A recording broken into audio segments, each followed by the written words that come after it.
Maestra Carla Vázquez Barrera, catedrática de la Facultad de Derecho y de la Escuela Nacional de Ciencias Forenses, a la maestra Marta Malanche, jefa de la División de Educación a Distancia, desde luego también docente de esta facultad, al maestro Cristian Bernal Porras, juez de Tribunal de Enjuiciamiento del Poder Judicial de la Ciudad de México y también docente de esta facultad, a la doctora Edith Kotler Rodríguez, secretaria técnica de Investigación y Estudios Judiciales. Gracias por la moderación. Y finalmente a la autora del libro, a la doctora Rita Astrid Muciño Corro, que, como bien señalaron, nos acompaña a la distancia.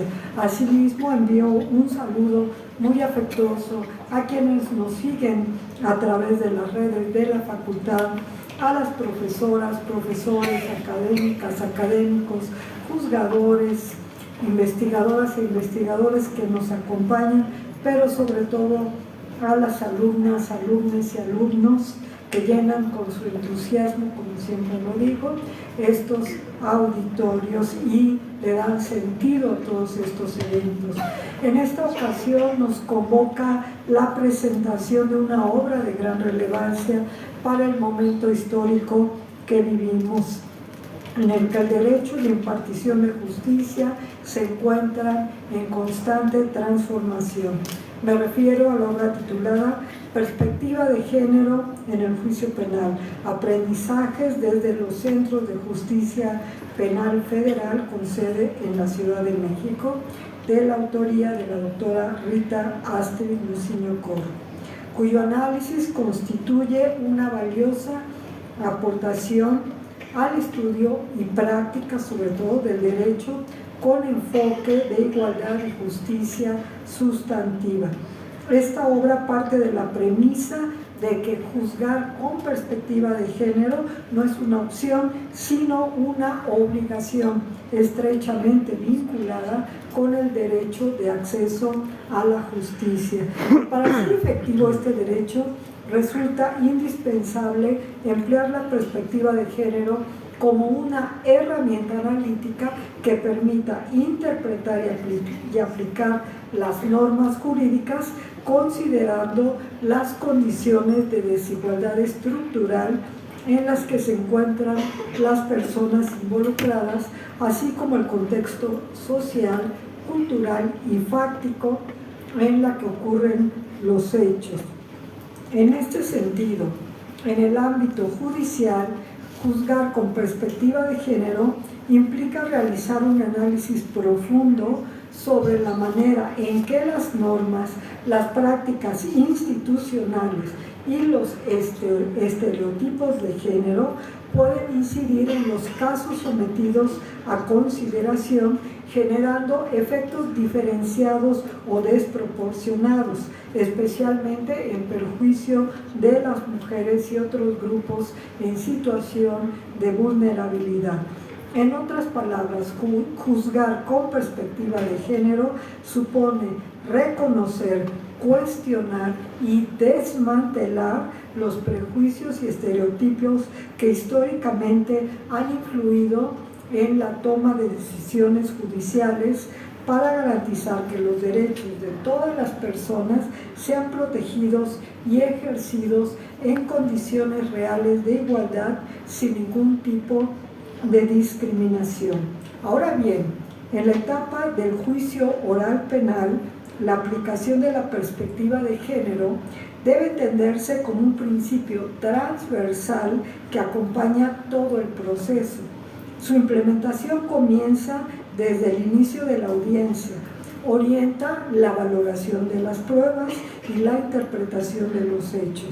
Se mantiene presente hasta la individualización de las sanciones y la determinación de las medidas de reparación del daño. La perspectiva de género en el juicio oral penal se vuelve fundamental, pues solo mediante esta visión integral es posible garantizar que la justicia penal se ejerza con sensibilidad, equidad y respeto a los derechos humanos, reconociendo las condiciones particulares en cada persona involucrada y las desigualdades estructurales que pueden incidir en el caso. Como se ha señalado, juzgar con perspectiva de género debe entenderse como un imperativo ineludible. No obstante, su aplicación práctica no responde a una fórmula única. Por ello, resulta indispensable contar con herramientas y referentes metodológicos que orienten a las y los operadores jurídicos en la tarea de verificar y aplicar de manera efectiva esta perspectiva. Ante este desafío, la presente obra propone una exploración cualitativa sustentada por la metodología FOR-GESI, desarrollada por el Instituto de Justicia Procesal Penal, con el propósito de identificar cómo se incorpora y se ejerce la perspectiva de género en las audiencias de juicio oral que se llevan a cabo en los centros de justicia penal federal del primer circuito con sede en la Ciudad de México. Este libro está organizado en 5 apartados que guían al lector a través de un recorrido tanto teórico como práctico sobre la incorporación de la perspectiva de género en el ámbito judicial. En el primer apartado se presentan las bases conceptuales y teóricas que sustentan la obligación de juzgar con perspectiva de género. En el segundo apartado traslada dichas reflexiones al campo práctico, al analizar cómo se materializa la perspectiva de género en el quehacer jurídico. El tercer apartado describe el proceso metodológico seguido para la selección y observación de las audiencias penales de juicio oral en los centros de justicia penal federal del primer circuito. En el cuarto se exponen los principales hallazgos derivados de esta observación, revelando tanto avances como desafíos identificados en la práctica judicial. Y finalmente, en el quinto apartado se presentan las consideraciones conclusivas, sintetizando los aprendizajes obtenidos y proponiendo líneas de acción para fortalecer la aplicación efectiva de la perspectiva de género en el ámbito de la justicia penal. Sin duda, esta obra está llamada a convertirse en un referente indispensable para la comprensión y aplicación de la perspectiva de género en los juicios orales penales. Su rigor académico, claridad expositiva y compromiso con la justicia la convierten en una aportación valiosa tanto para la comunidad jurídica como para quienes buscan un sistema judicial más equitativo y más incluyente.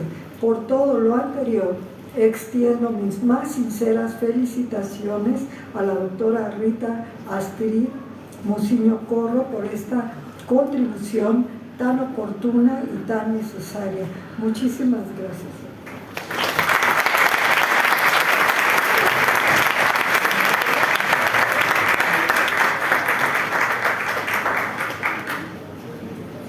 Agradecemos a la doctora Sonia Venegas sus palabras y como una de las cuestiones a destacar es el lenguaje claro, sencillo y que todos los operadores jurídicos, incluidos ya ustedes como estudiantes, pueden acceder a él.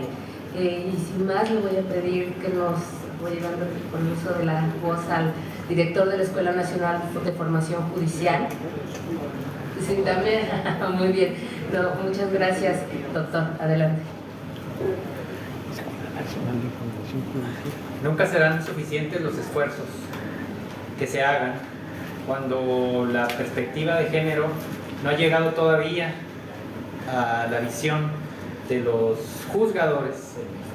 Este es el esfuerzo que mantenemos con la presentación de este libro. La Escuela Nacional de Formación de Jueces viene a las escuelas, en este caso a nuestra aula mater, y agradecemos muchísimo de todo corazón a la doctora Sonia Venegas, a nuestra líder, para quien pido un gran aplauso por la presentación y la oportunidad.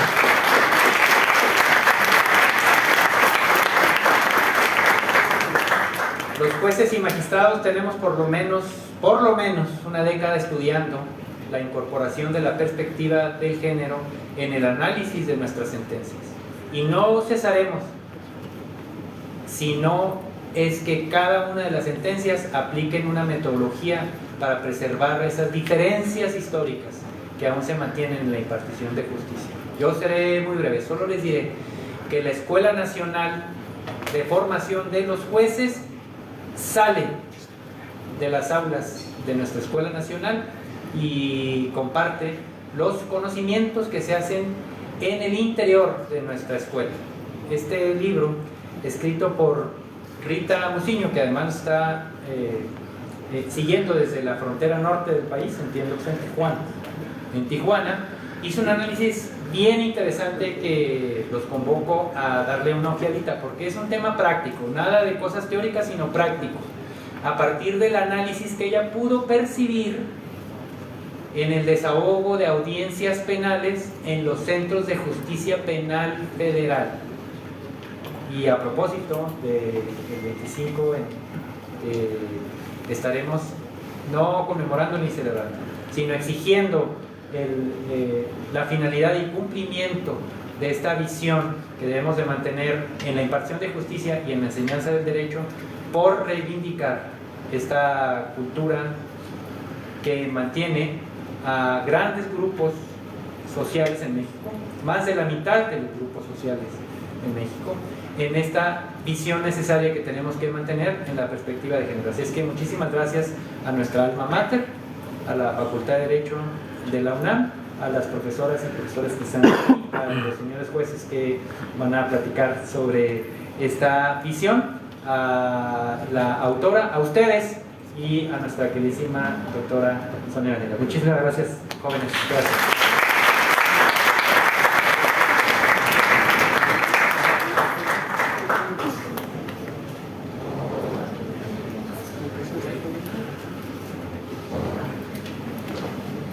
Muy bien, muchas gracias, magistrado, por sus palabras y justo por reivindicar esas luchas y la necesidad de esta perspectiva de género y en este mes, en estas cosas tan específicas.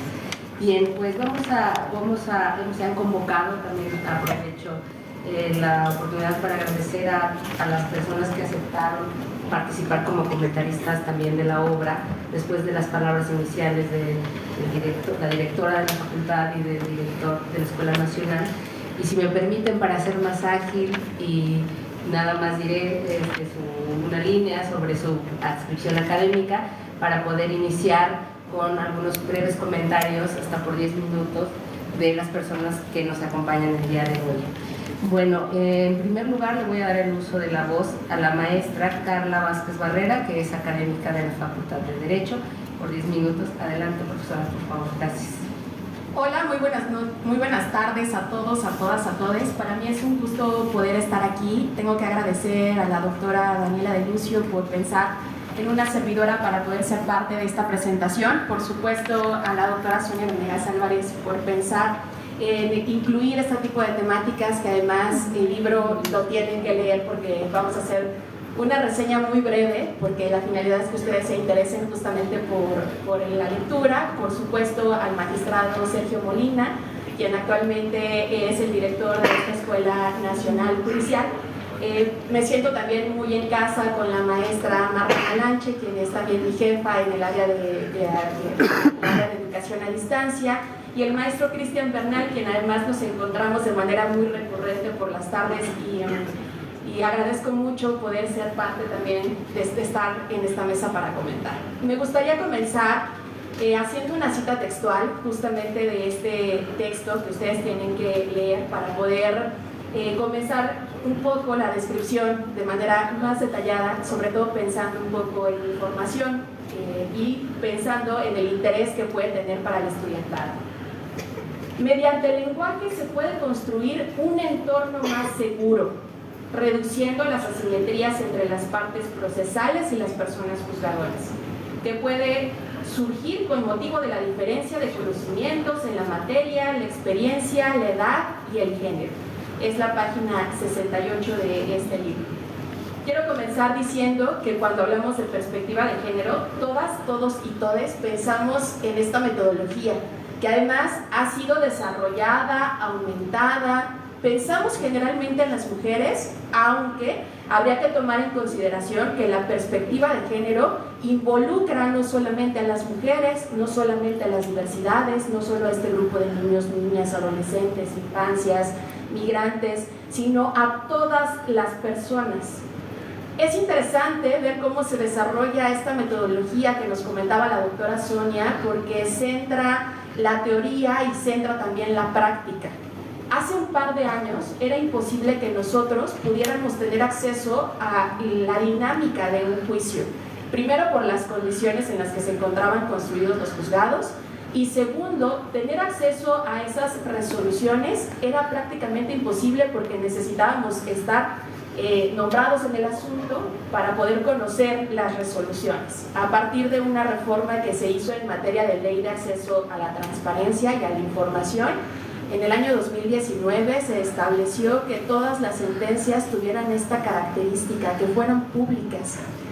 Nosotros tenemos un proyecto en la Escuela Nacional de Ciencias Forenses sobre análisis de sentencias que está muy enfocado a la parte científica. Pero les voy a comentar algo. La experiencia que nosotros podemos tener a partir de ese análisis de sentencia seguramente tendrá mucho más que decir de poder asistir a las audiencias, de poder conocer cómo es la dinámica, de poder identificar quiénes están interactuando, porque ahí no solamente son expedientes, ni son causas, ni son definiciones de víctimas, de imputados, estamos hablando de personas.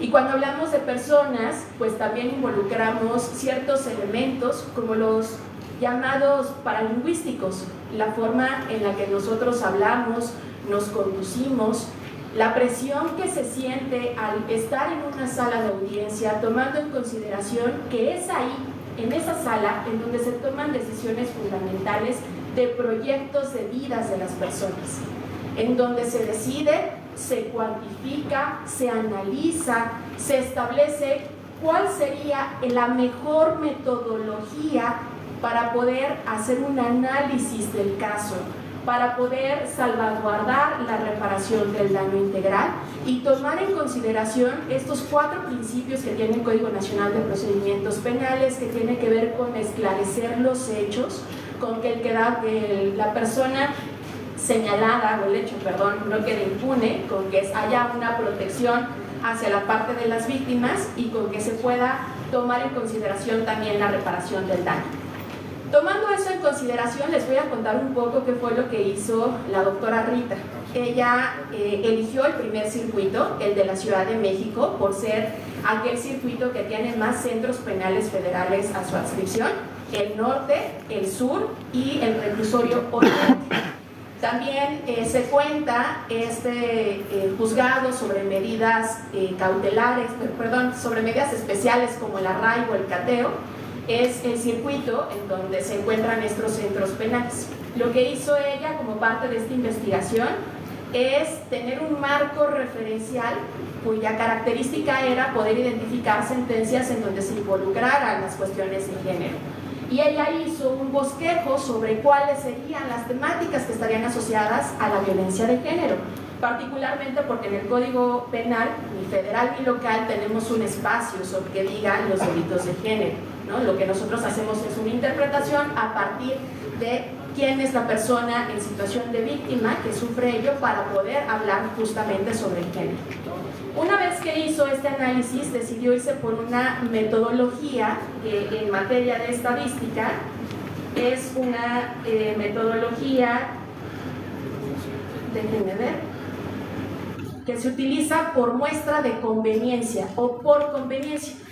Es un método estadístico, es decir, el investigador dice, a mí me gustaría encontrar esto, pero cuando vas a la realidad, cuando vas directamente a los centros de justicia, te das cuenta que no tienes la muestra que tú esperabas. Entonces lo que hizo fue analizar asuntos que tuvieran ciertas particularidades. Delitos, uno, asociados al género, o que se involucrara la obligación de juzgar con perspectiva de género, o bien en delitos en donde estuviesen personas con situación de vulnerabilidad. Eligió 19 asuntos en un periodo del 2017 al 2024, contando un poco del año 2025. ¿Ustedes se imaginan analizar 19 asuntos? Luego, por conveniencia, eligió solo 15, eligió 15. Y de estos lo que hizo fue hacer un desglose. Llama la atención que es un centro penal federal, cuya característica es que se encuentran los jueces penales federales. Y habría que tomar eso en consideración porque de eso depende justamente el acceso al que dio seguimiento, no solo con la parte de las sentencias y las resoluciones, sino con la observación constante de las mismas.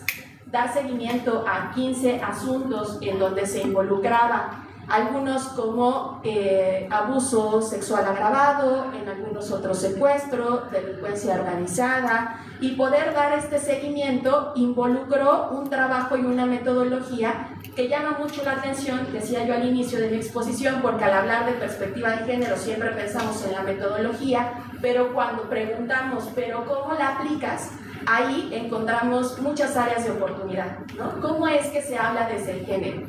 Y cuando empecé a citar y a decir que mediante el lenguaje se puede construir el entorno, uno de los elementos que observa Rita es justamente ese lenguaje, que durante las audiencias no se haga un estereotipo de género, que se haga un adecuado uso del mismo. Por ahí pone algunos ejemplos, por eso es muy importante que ustedes puedan adquirir y sobre todo leer el libro, porque señala cómo es que existen algunas diferencias. Vale la pena señalar que de estas 15 audiencias son 11 las personas juzgadoras que participan durante el proceso y durante la emisión de la sentencia. De estas 11 personas juzgadoras, 9 son hombres y 2 son mujeres. En cuanto a la formación de los mismos, todos tienen algunos elementos o cursos de conocimiento sobre género e incluso han desarrollado algún tipo de posgrado en la materia. Del análisis que se hace y del seguimiento, lo que observa Rita, por poner un ejemplo, es que se encuentra todavía en el lenguaje de la persona juzgadora algunos elementos como hacer una diferenciación o señalar el grado de la persona que está testificando o de las personas participantes cuando se trate de hombres, y cuando se trata de mujeres las llaman señoritas. No le señala por su nombre, aún teniendo una formación o siendo peritas o siendo maestras en algún área del conocimiento, por poner un ejemplo. Señala también que en el caso muy particular lo que identifica es que en muchas ocasiones tiene que ver cómo es que se hace este seguimiento, no solamente en la utilización del lenguaje, sino en prestar atención a ciertos elementos en las audiencias. Si ustedes han tenido la oportunidad de ir a una audiencia a nivel federal y lo han tenido a nivel de la Ciudad de México, podrán diferenciar muchos aspectos que son muy importantes. Primero, que tiene que ver justo con el espacio, también con cómo se tienen que dar las audiencias, con el seguimiento de las mismas. Pensando en que si ustedes estuvieran el día de hoy en situación de víctimas, ustedes tendrían derecho no solo a ser representado por un asesor jurídico, sino también durante todo el proceso, es decir, durante todas las audiencias que se realicen dentro de la etapa procesal, lo que van a tener es un acompañamiento. Lo que hace Rita es poder observar cómo las personas juzgadoras pueden estar identificando si es que en efecto la víctima requiere circunstancias particulares. El lenguaje también permea en elementos de sencillez. Hay algo que se llama lecturas de fácil sentencia. La Suprema Corte de Justicia de la Nación tiene un manual que ayuda a las personas juzgadoras a poder realizar sentencias de fácil lectura. Si ustedes hacen en este momento una búsqueda en el sistema de digitalización de tesis y de jurisprudencia y ponen sentencias de fácil lectura, lo que van a poder encontrar es que se pensaba en un primer momento para personas que tuvieran alguna discapacidad. Y ahora lo que se hace es enfrentarnos a un lenguaje más cercano y más sencillo. Si nosotros buscamos las sentencias, el órgano de administración judicial tiene un buscador muy interesante justamente sobre sentencias, en donde además se pueden hacer búsquedas y se pueden clasificar, y búsquedas muy específicas. Lo que ustedes podrían justamente encontrar es que estos documentos son prácticamente de cientos de fotos, ¿no? A veces más de 50, 90, 100, 200 fotos. Y cuando hablamos que la parte del lenguaje es fundamental y debería ser de fácil entendimiento y de fácil lectura, es porque estamos garantizando justamente a las personas a las que van dirigidas esos procesos. Los procesos están dirigidos para las personas que tuvieron alguna situación, en el caso de las víctimas, y también para los imputados, porque si estuviéramos en este momento del lado de las personas que estamos siendo imputadas o acusadas de un delito, lo que nosotros necesitaríamos comprender es de qué se nos acusa, con qué se nos acusa y cuáles son las consecuencias de ese hecho. Por eso es tan importante la estructura de este lenguaje. Dentro de esta metodología, ella observa cómo es que las personas juzgadoras prestan atención en estos elementos, incluso hacen pausas, les refieren a las personas, víctimas y testigos, que se requieren parar, que si es complejo, en la parte del proceso se lo hagan saber. Les explica incluso esto de escuchar, escuchar y escuchar, la pregunta que se les está haciendo. ¿Por qué? Pues por la dinámica procesal que tenemos justamente en estas etapas, en la parte del juicio oral, ¿no? Por las objeciones, por la situación de las partes. Es muy importante porque también regula cómo es el actuar, sobre todo cuando se hacen preguntas que pueden estar cargadas con estereotipos de género, o cuando se hacen ciertas conclusiones. Pone ahí un ejemplo en donde en un alegato de clausura, la parte del abogado o defensor señala y dice que si se le debe dar veracidad a una persona cuando está haciendo una narrativa y se está riendo. Y lo que contesta la persona juzgadora es que ella no va a hacer un juzgamiento sobre la risa que estaba en ese momento en el testigo o en la víctima, sino que tiene que analizar de manera profunda cuál es el relato. Hay una tesis muy interesante y maravillosa, que es una tesis aislada del año 2017, que habla sobre la memoria como una herramienta para poder juzgar. Y esa tesis dice algo así como que la memoria no es una construcción fidedigna de lo que está pasando, sino que se encuentra en un proceso de constante reelaboración. ¿Se imaginan estar hablando en este momento de un hecho que pasó en el año 2023? ¿O simplemente hacer una narrativa de un hecho tan traumático, tan complejo para la víctima que haya sucedido en el año 2018? Pues por supuesto que eso influye mucho en cómo es que se da el seguimiento.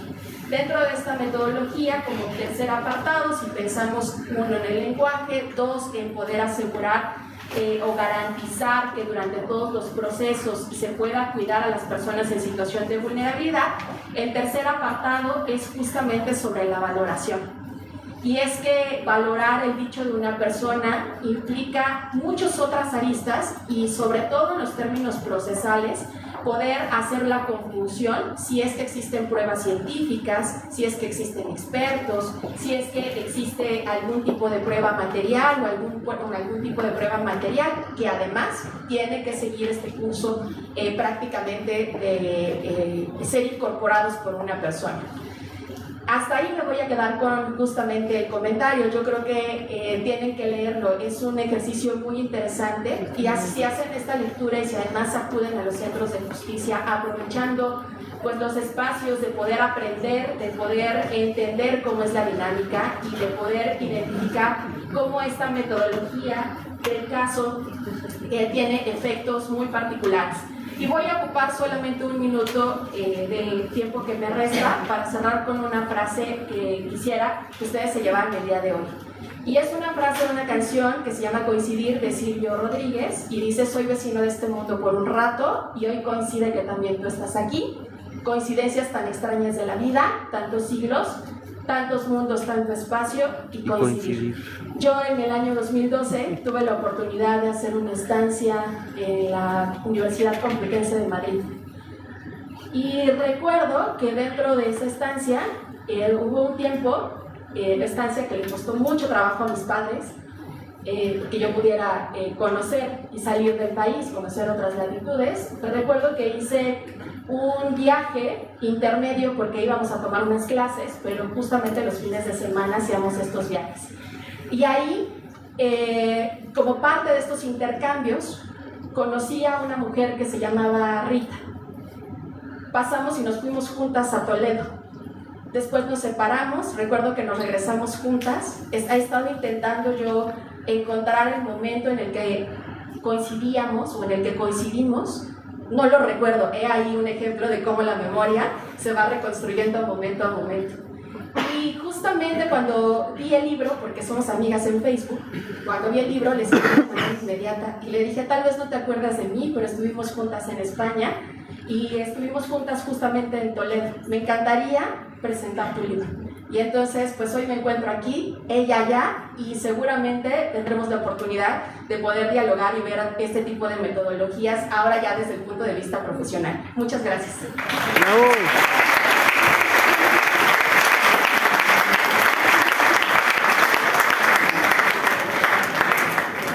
Muchas gracias y también por compartirnos esta experiencia tan particular que seguramente ahorita Rita dirá algo al respecto. Muchas gracias, maestra Carla Barrera. Y sin más, le doy el uso de la voz a la especialista Marta Malache Gómez, jefa de la División de Educación a Distancia de la Facultad de Derecho. Por 10 minutos, por favor. Gracias. Sí, por supuesto. Un segundito para decirles a todos que en la entrada hay un póster largo y hay un QR y pueden descargar el libro de manera gratuita y también en la página de la Escuela Nacional. Gracias. ¡Bravo!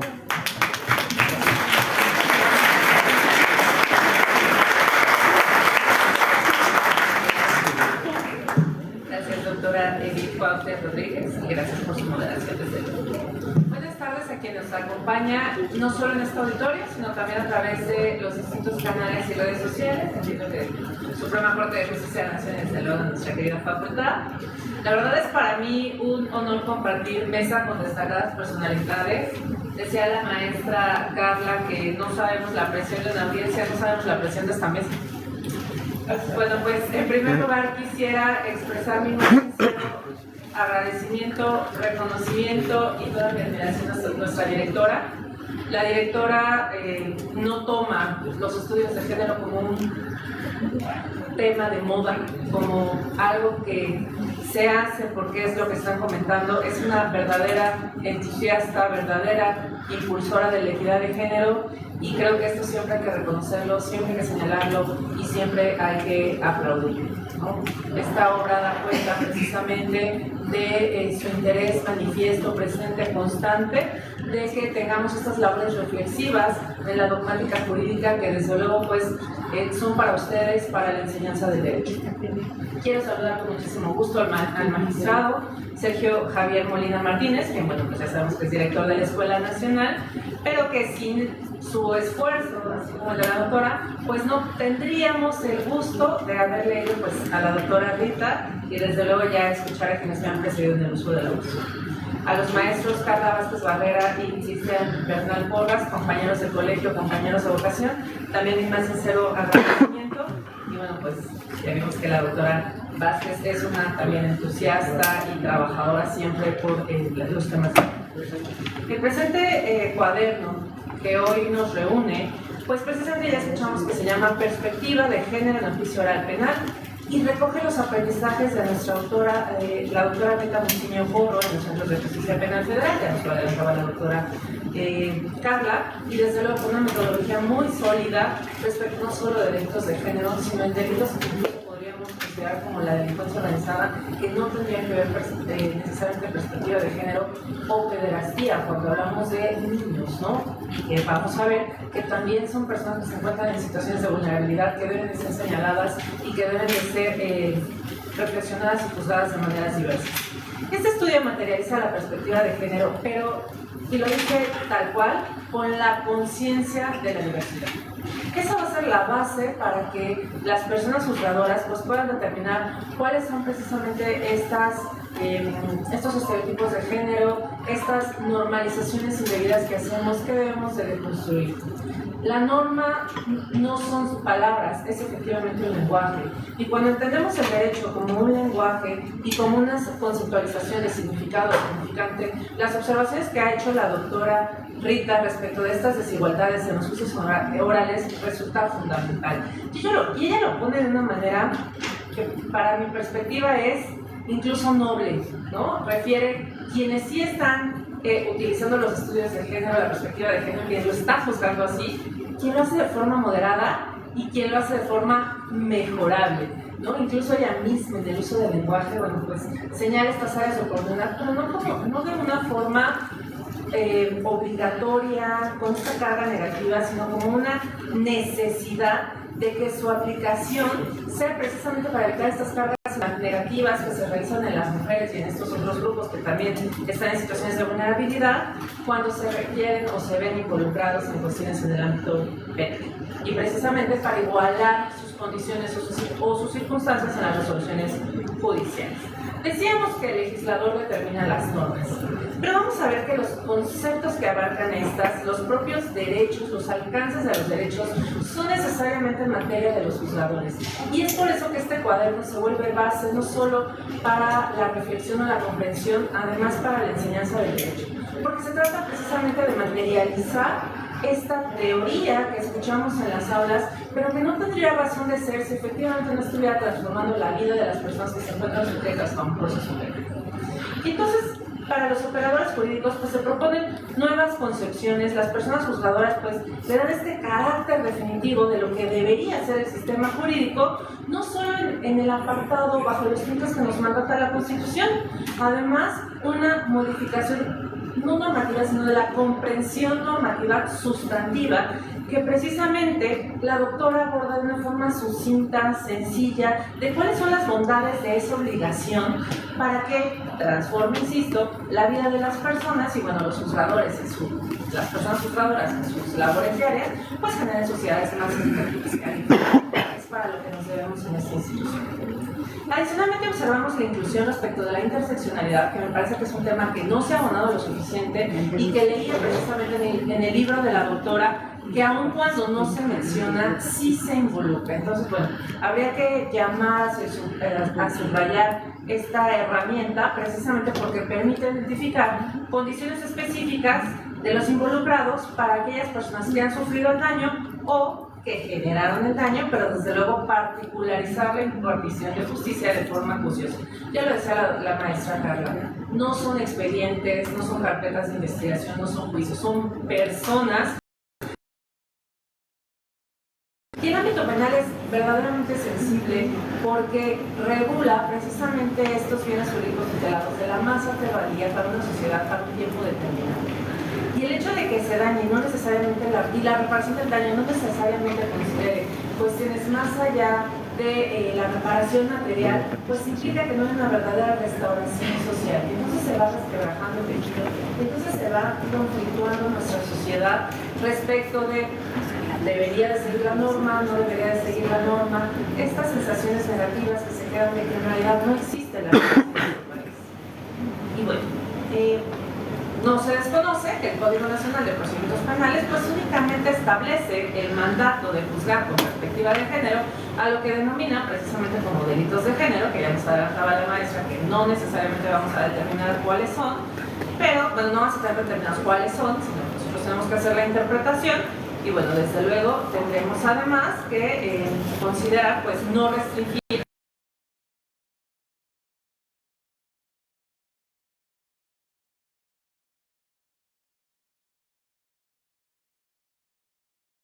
Que además deberíamos estar estableciendo condiciones de vulnerabilidad de todas las personas, no solo mujeres, personas en diversidad genérica y desde luego grupos vulnerables de atención prioritaria como serían niños, niñas, adolescentes y desde luego adultos mayores.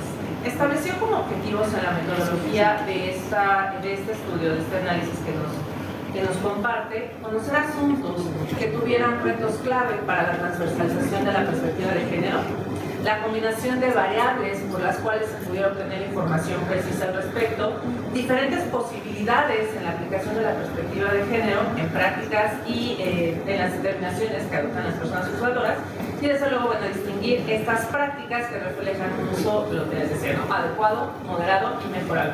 Es decir, tienes estudios de género, pero tienes una gran área de oportunidad y estoy segura de que la próxima vez lo haremos mejor, ¿no? Entonces, bueno, las observaciones que refiere, pues tienen que hablar precisamente, son 6. La que tiene que ver con el lenguaje, con la identificación de condiciones de vulnerabilidad, el desahogo de pruebas, el derecho aplicable, el análisis de los hechos y los argumentos y finalmente la reparación del daño, y lo señala muy específicamente, una reparación integral. Coincido plenamente en que la primera de las propuestas es fundamental. El lenguaje es necesario porque es precisamente a través de este que vamos estableciendo nuevos alcances, nuevas perspectivas. Les voy a poner un ejemplo muy fácil.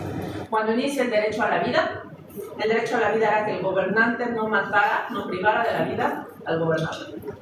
Después se transformó y empezamos a hablar del derecho a una vida con dignidad. Y después tuvieron los juzgadores que determinar que era dignidad.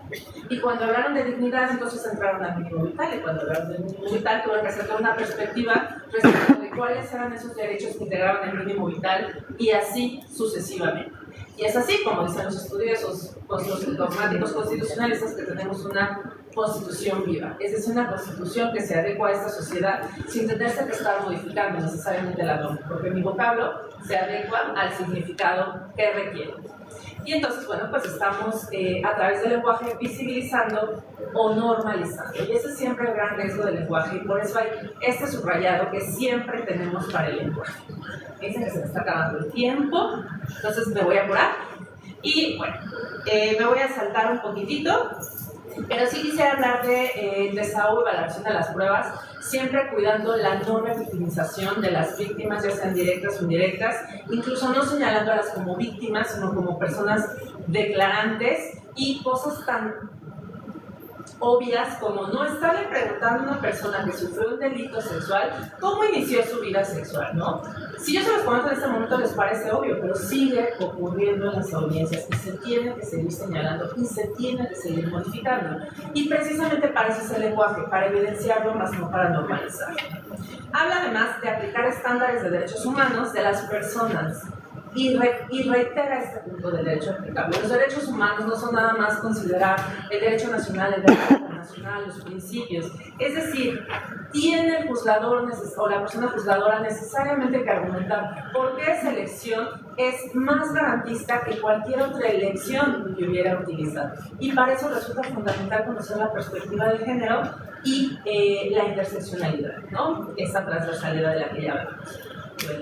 Por cuestiones de tiempo, solamente les comentaré, no se pierdan la parte de la reparación del daño. La reparación del daño, coincido plenamente, tiene que ser transformadora, no se puede quedar solamente en el tema material. Sí es cierto, ya hablamos de las cuestiones psicológicas y emocionales, sin embargo, una verdadera reparación del daño en materia de género no debería solo considerar estas cuestiones, debería empoderar a la mujer. Y ese es un reto mayúsculo, me parece que no solo para la persona juzgadora, sino para la sociedad, cuando, ya lo decía, estamos operando el derecho, operando la norma. Las anteriores ideas me parece que dan cuenta del avance que se observa de la materialización de las propuestas de los estudios de género. El estudio de género no es un fin último, es un avance en la construcción que nos ocupa a nosotros y a ustedes como egresados de esta universidad y de la sociedad que somos parte. Los derechos son marcos, pero también son puentes y son necesariamente construcciones que mejoran la vida de la sociedad, que construyen sociedades más igualitarias, en que la persona se mira desde su ser persona y no desde sus condiciones estigmatizantes de género, de vida, de diversas vulnerabilidades. Concluyo que como operadores jurídicos dogmáticas, pero sobre todo como profesoras, la presente obra es base de la reflexión y crítica jurídica para su aplicación, por las cuales delimitar de construcciones normativas, nuevas regulaciones o comprensiones de esas regulaciones, sino para ser justas, por lo menos para ser mucho más inclusivas. Mi recomendación en esta tarde sería: no esperen al método del caso para revisar el libro. Ya el doctor y la Escuela Suddigno Carlos se ocuparon de que el material sea de acceso libre. Úsenlo, disfrútenlo, y me dará muchísimo gusto que algún día ustedes sean quienes estén contando la anécdota de por qué en este día los inspiramos a que se presentara su libro. Gracias a todos.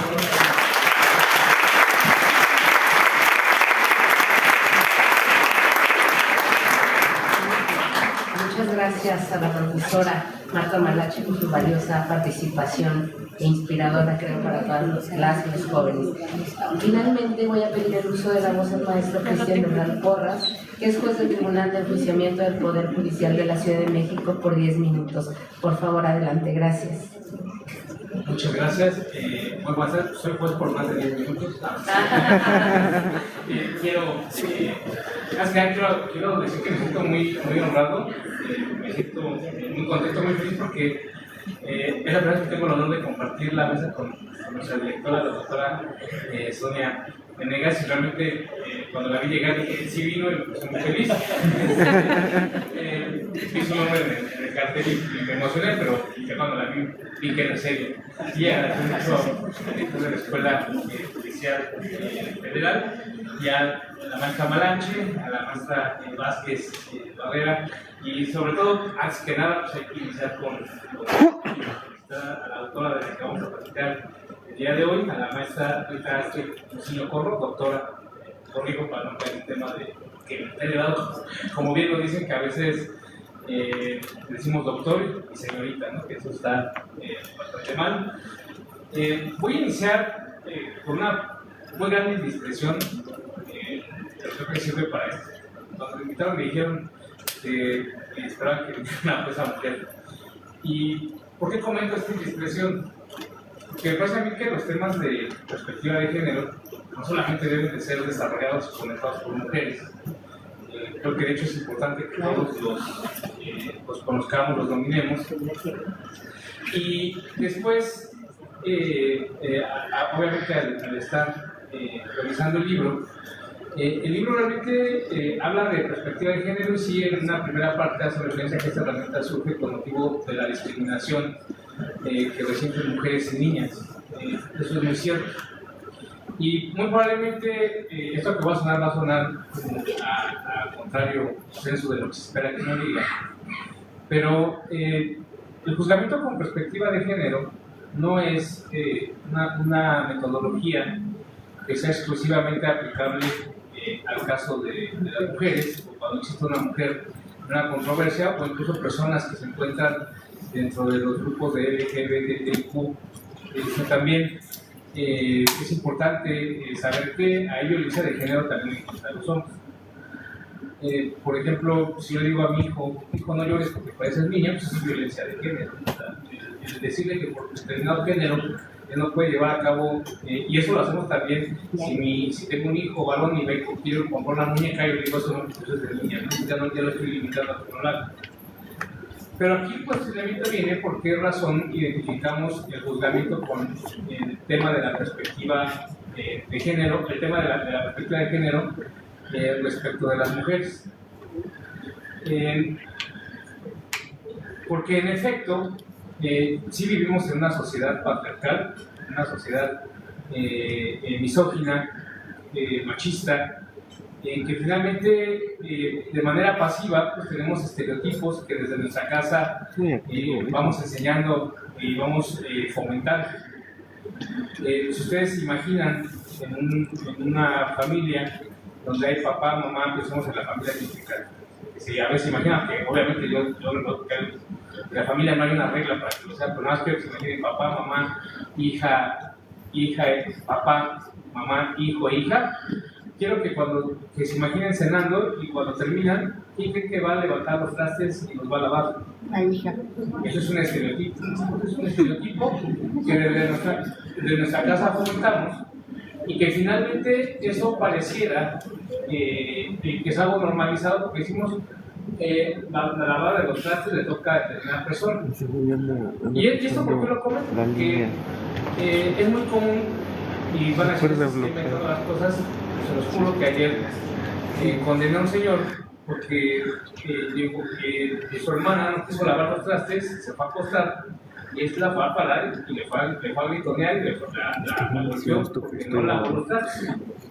Esa es una actitud misógina, machista, por supuesto, basada en un estereotipo, por supuesto que sí lo es. Y entonces, por eso es que nosotros ponemos especial atención cuando se habla de un tema de perspectiva de género, especialmente en quienes históricamente han sido vulneradas o se encuentran en circunstancias de vulnerabilidad por su género. Vivimos en una sociedad judeo-cristiana. Traía algunas citas que desde chiquitos hay una canción que se llama El Patito Juan. Dice lean la Biblia, luego leo la Biblia y dice las casadas estén sujetas a sus propios maridos como al Señor, porque el marido es cabeza de la mujer, así como Cristo es cabeza de la iglesia. Hay otros más que dicen que las mujeres escuchen en silencio, las instrucciones con entera sumisión. Es decir, tenemos una formación en donde históricamente se pone al hombre en un estado de superioridad respecto de las mujeres. ¿Esto a qué nos lleva y por qué por qué se justifica entonces que cuando nosotros hablamos de género, realmente sí estamos hablando específicamente acerca de las mujeres? Porque vivimos en una sociedad con estas características, en estas condiciones. El libro de la maestra Brita, la verdad me gusta mucho, me recuerdo mucho uno de Luis Pasar, que hace una metodología similar, porque hay una parte en la cual ella explica cómo lleva a cabo su estudio, que en efecto fue revisar cómo se estaban desarrollando juicios en los centros de justicia, lo que ya se ha comentado. No estoy tan de acuerdo que haya determinados delitos en los que específicamente se tengan que advertir circunstancias de género. De hecho, cuando se empieza a desarrollar esos criterios de género, inician las primeras tesis o criterios federales, inician con un caso de un homicidio en donde al juez únicamente le dijeron que una señora mató a su esposo. Resulta que llegó un señor borracho a su casa y su esposa lo mató, y entonces cuando llega con el juez dice, pues eso es homicidio, y la condena. ¿Qué es lo que realmente pasó? Que nunca se hizo un análisis contextual para saber qué es lo que motivó a esa señora a matar a su esposo. Resulta que cuando se hace un análisis contextual, se advierte que cada vez que el señor llegaba borracho iba a golpear a la señora, e incluso había llegado a extremos de casi matarla. Entonces, en esa ocasión, la señora observa que su esposo llega borracho, y entonces dice, me va a golpear y me va a volver a medio matar, o incluso hasta matar en ese momento. Entonces, que de hecho esto, por ejemplo, deriva ahora unos criterios en relación a la legítima defensa, que se ha hecho una diferenciación a partir de la perspectiva de género con el desarrollo jurisprudencial, que no forzosamente es la legítima defensa que implica que nosotros identificamos. Entonces, nos podemos encontrar la necesidad de aplicar perspectiva de género no solamente en delitos que tradicionalmente identificamos como el feminicidio, que por cierto se habla específicamente de razones de género, o en la violación, en el abuso sexual, no son los únicos delitos que nosotros podemos identificar. Puede haber casos como este de homicidio, en el caso de los robos, por ejemplo. Esta es la parte, a mí me gustó, sobre todo la parte del capítulo 4, que parece que es donde la maestra Rita es donde nos va a regalar una metodología que en mi concepto se queda corto en relación al título, y lo voy a decir por qué. Porque esta metodología para juzgar con perspectiva de género es muy similar, o prácticamente la podemos aplicar en aspectos, por ejemplo, de perspectiva de infancia, perspectiva del adulto mayor, porque finalmente se está haciendo referencia a grupos que históricamente nosotros identificamos como vulnerables. Por eso es que el libro, en su desarrollo, lo que nos está diciendo es, dejemos de teorizar, porque habla aquí de si está bien que estés en la teoría, Y está bien que demos grandes discursos de perspectiva de género, pero el tema es qué están haciendo los jueces, en este caso los jueces federales, qué están haciendo los jueces federales en relación a los aspectos de la perspectiva de género. Esa es realmente la cuestión. Si realmente nada más alguien dice, no, pues aquí yo veo una mujer y juzgo con perspectiva de género y resuelvo lo que yo quiera, pues eso no es aplicar una metodología de perspectiva de género. Y precisamente en específico en ese capítulo 4, la maestra Rita, la doctora Rita, perdón, va a explicar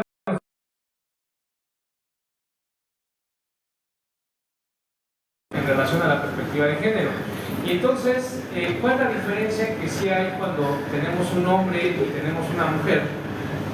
Que si yo veo una mujer sentada en la sala de audiencias, lo primero que yo tengo que considerar o preguntarme, más bien lo que tengo que afirmar, es que es una persona que se encuentra dentro de una categoría sospechosa. Suena feo el tema de la categoría sospechosa, pero ¿por qué le llamamos categoría sospechosa? Porque yo inmediatamente tengo que sospechar que esa persona pudiera ser vulnerable. Por eso es que la herramienta que presenta aquí no solamente se debe de centrar en la etapa de juicio, ella también se centra en la etapa de juicio, cuando en realidad es que esto que ella nos está aportando, nosotros tenemos que utilizar incluso desde la agencia del Ministerio Público. El agente del Ministerio Público tiene que cuestionar, a ver, dice una mujer, yo no estoy de acuerdo, por eso es que estas herramientas son importantes.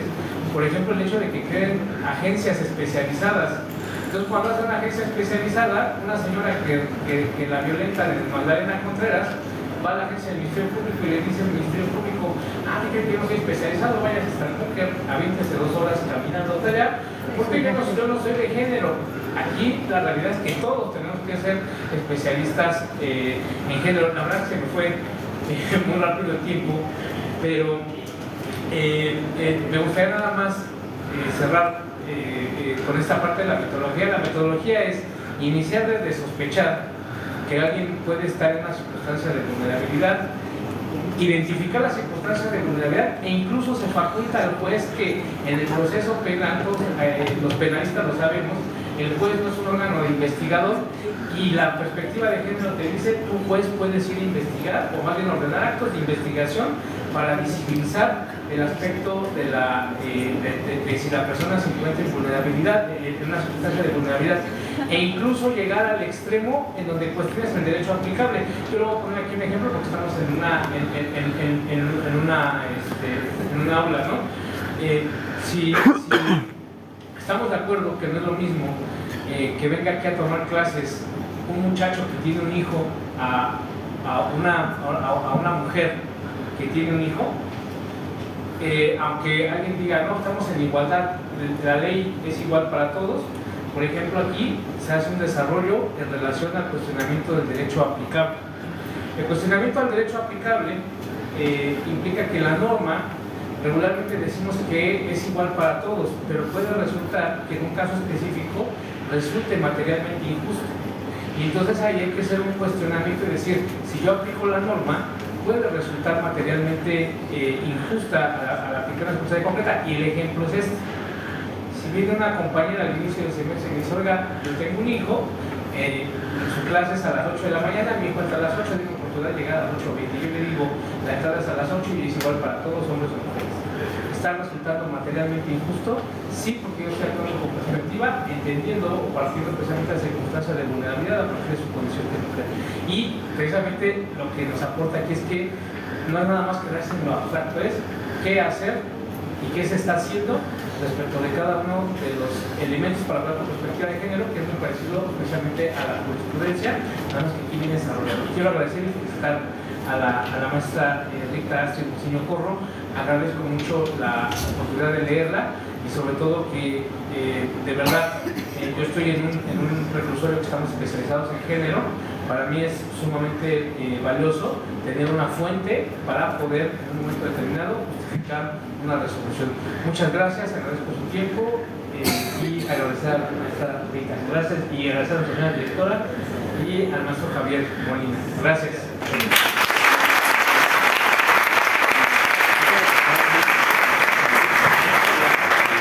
Muchas gracias, profesor. Estamos cerrando la presentación, les agradecemos su presencia La doctora Rita Muciño nos está acompañando desde Tijuana. Rita, querida Rita, tienes un auditorio con jóvenes, mujeres y hombres muy interesados, y también la mesa aquí con las participaciones que has tenido. Yo te pediría solo que nos regalaras unas palabras para cerrar la presentación, para continuar la jornada del día de hoy, y les reiteramos que el libro se descarga gratuitamente de nuestra página y tenemos el QR aquí. Y también me acaba de comentar el director algo que creo que puede ser para todos ustedes, la directora, algo muy interesante, que la Escuela Nacional podría organizar algunas visitas a los centros de justicia penal con el auspicio del órgano de administración judicial. Así que gracias, director. Y si ustedes, la doctora y los profesores que están aquí, lo consideran adecuado, conveniente, la escuela estaría a disposición para organizar estas visitas, que creo que serían algo muy interesante para ustedes. Y pues también me comenta el señor director que podría ser después de que concluya su semestre, que también es un periodo oportuno para llevarlo a cabo. Así que está a disposición esta oferta que se hace desde la Escuela Nacional y con el director que la pone en la mesa. Así que estamos a la escucha de cómo ustedes lo determinen. Y Rita, solamente unas palabras de cierre para agradecerte, porque hoy tu libro es el que nos convoca. Y entonces te doy el uso de la voz unos minutitos. Gracias, Rita. ¿No te escuchamos?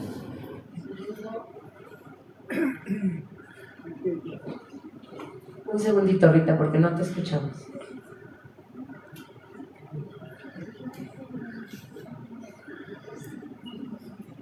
No puedo hablar la doctora ni modo.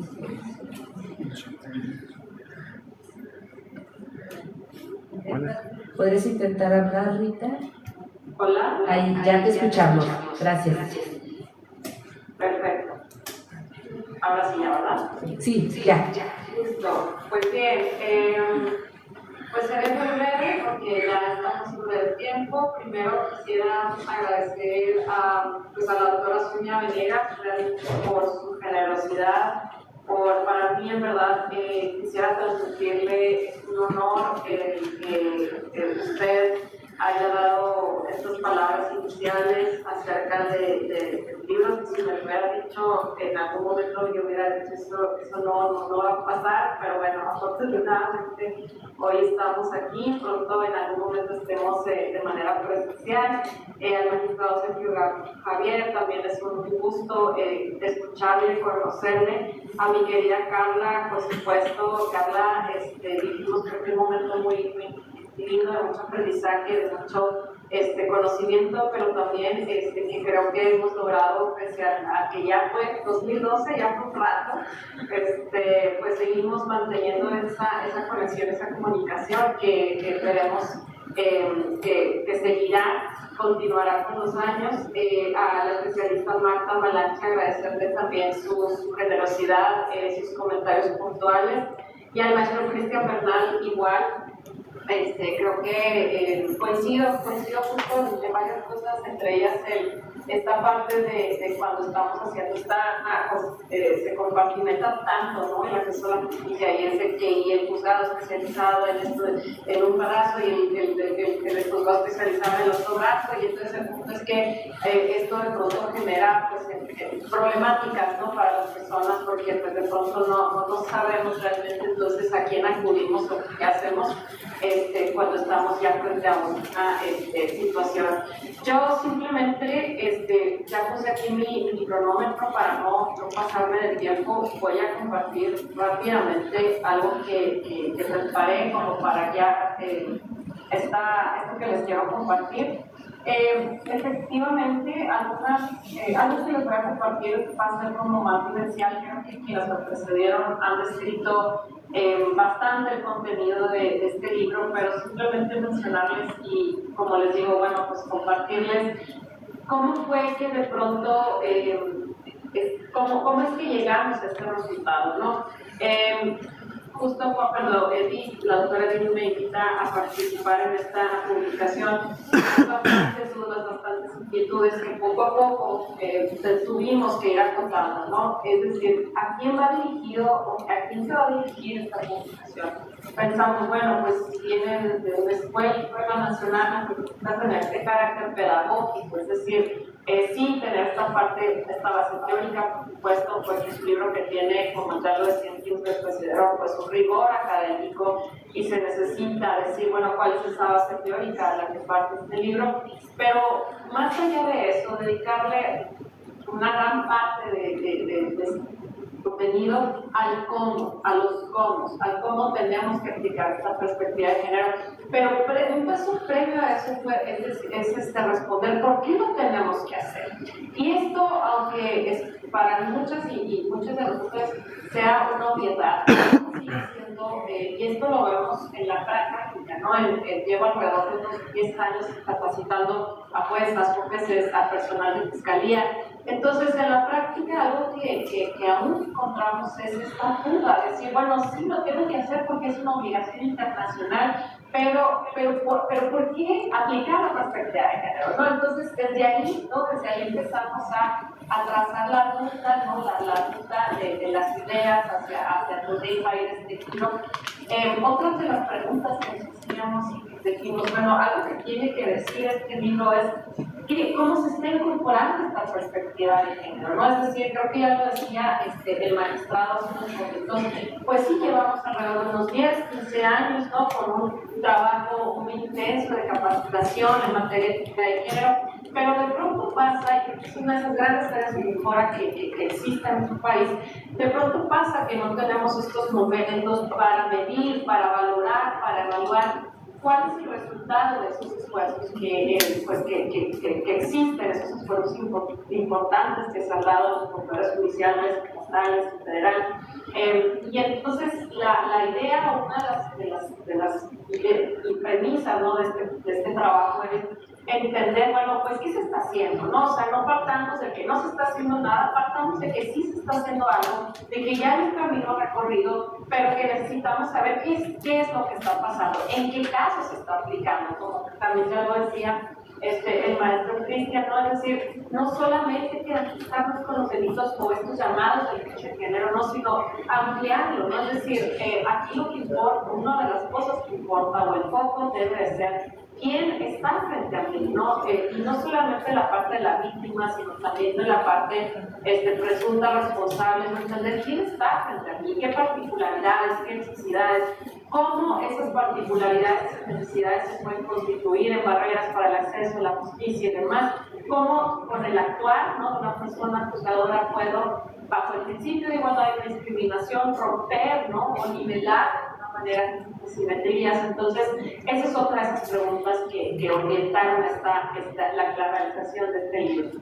¿Qué buenas prácticas se están realizando? Porque esa es otra cuestión que es muy importante. Ya existen prácticas que se están haciendo, pero ¿cuáles entonces tienen esta característica de que sean replicables? ¿Qué conocimiento existe, no? Esa es otra de las riquezas de este libro. No estamos hablando de la experiencia de allá, de Alemania, no estamos hablando de lo que dicen, bueno, obviamente retomamos lo que dice la Corte Interamericana, pero no nos quedamos nada más con eso, sino, ok, hablemos de este conocimiento situado, ¿no? De lo que está pasando en nuestro país. Sí, claro, es un libro, ¿verdad? Que teníamos una expresión acotada, no podíamos decir de todos los centros de justicia, no, es decir, nos concentramos, por supuesto, que en un caso que nos permitiese dimensionar y llegar hasta cierto punto a tener un panorama amplio, ¿no? Con referencias ejemplificadoras, pero entonces decir, bueno, a partir de esto que se está dando, esto que está ocurriendo, qué buenas prácticas se están realizando y qué podemos aprender, ¿no? ¿Qué se puede replicar en otras latitudes acerca de estas buenas prácticas? ¿Cómo se están acreditando? Yo creo que ha sido tan complicado y que me parece que va a seguir siendo complicado y que no hemos dicho la última palabra, que es que, ¿cómo se acreditan esas razones de género? ¿Qué pruebas? ¿Cómo se va a tomar el dicho de la víctima? En fin, ¿no? ¿Cuáles son las áreas de mejora? Que ya también lo refería la especialista. ¿Cómo podemos aprender aprender y replicar todo esto. También algo que se tuvo en cuenta para la realización de este libro, pues es lo que se ha dicho, ¿no? Esto que conocemos como el estado de las cosas, bueno, ¿qué se ha dicho? Y cómo en este universo de cosas que se han dicho en estos estudios, ¿no? Sobre género y derecho, cómo este libro se inserta como un elemento, como una herramienta que permita potenciar, ¿no? Todo esto que se ha dicho. Y algo y con esto voy a cerrar porque ya estoy sobre el tiempo, algo que me gustaría mencionar es que este libro lo que busca es, por un lado, sí presentar referentes teóricos, pero sobre todo prácticos, porque algo que comprendemos y que nos transmitió en su momento la doctora Edith fue esta parte de dar una capacidad en la organización, los educadores, el alumnado, saber cómo tiene que ser esta aplicación de la percepción. Y lo que me gustaría finalizar es mencionar o presentar o invitarles a que también puedan realizar la parte de todo. Muy pronto ustedes estarán realizando sus tesis de maestría, de especialidad, de licenciatura, y de pronto en las facultades de Derecho necesitamos entender cómo, desde una visión de género e interseccionalidad de derechos humanos, cómo podemos hacer una investigación de carácter sociológico, ¿no? Interdisciplinario, y me parece que este libro puede darnos ciertas pistas, ¿no? Es decir, no lo responde todo, pero nos puede presentar estas pistas acerca de cómo hacer esta investigación jurídica que nos permita entender cómo el derecho nos está atravesando a la vida de las personas. Y con eso yo cierro. Muchísimas gracias.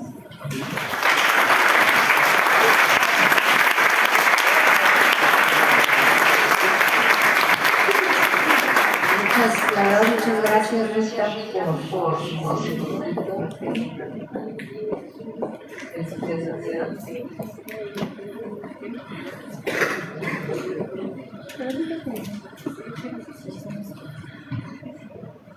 Pues muchas gracias a la doctora Rita Muciño por el aprendizaje y este libro que nos regalas para los diversos operadores jurídicos.